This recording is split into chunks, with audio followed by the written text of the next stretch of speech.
Hi, I'm Alana. Welcome to another video. In today's video, we're doing a Get Ready With Me for Church.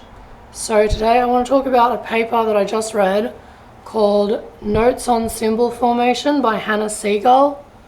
So this paper is about why do some people struggle to make sense of their own experiences, or why does trauma feel unspeakable? So Segal is saying that symbols are what let us turn raw experience into meaning, and in this paper she's talking about how that actually works.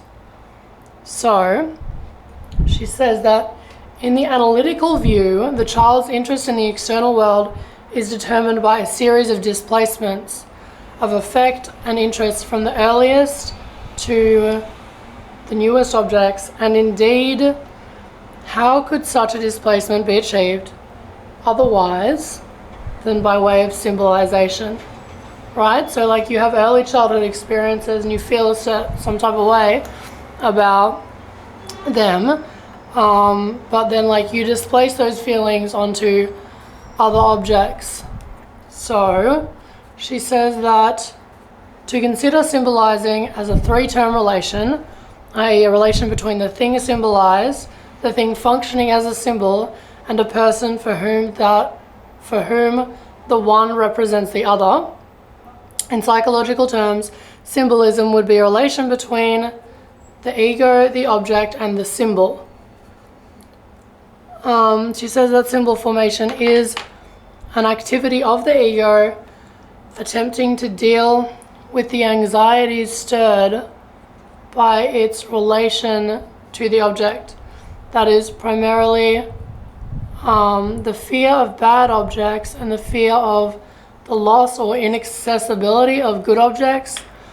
And disturbances in the ego's relation to objects are reflected in disturbances of symbol formation. In particular, she says, disturbances in differentiation between ego and object lead to disturbances in differentiation between the symbol and the object symbolized, and therefore to concrete thinking characteristic of psychoses. So like, for instance, in the case of Paul Schreiber, the judge who I'm writing my thesis on, he, because he was unable to, consciously be aware of his, father's harsh discipline when he was a child, it instead returned as his delusions of, God controlling him. So he replaced his father with God, and then he literally viewed it as God controlling him.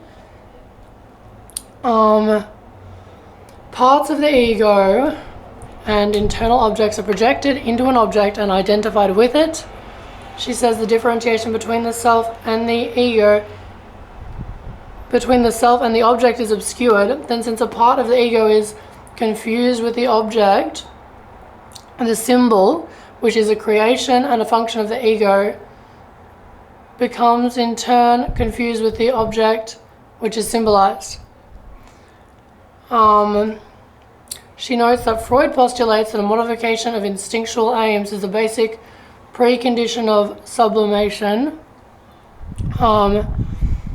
And she says that in the symbolic equation, the symbol substitute is felt to be the original object, like I just said in the case of Schreiber.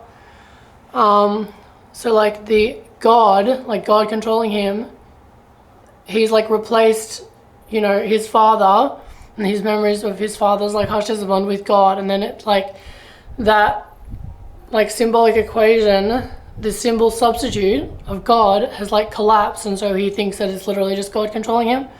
The substitute's own properties are not recognized or admitted, meaning that he actually can't remember his father's treatment of him. So these delusions about God controlling him have completely taken over.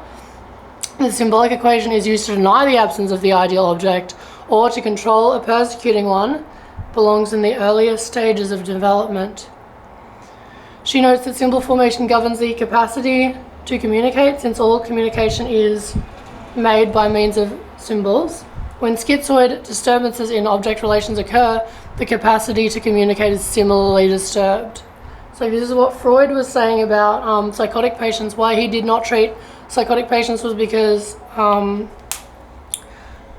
because he believed that they did not have the capacity for transference, so the treatment would be useless, but also because, like, what it says here, one of the ever-occurring difficulties in analysis of psychotic patients is the difficulty of communication. Words, for instance, whether the analysts or the patients are felt to be objects or actions and cannot be easily used for purposes of communication. Not all internal communication is verbal thinking, but all verbal thinking is an internal communication by means of symbols - words. So that is Hannah Segal's paper, Notes on Symbol Formation. Thank you for getting ready with me for church. You're beautiful, you're perfect, I love you, God bless you, goodbye.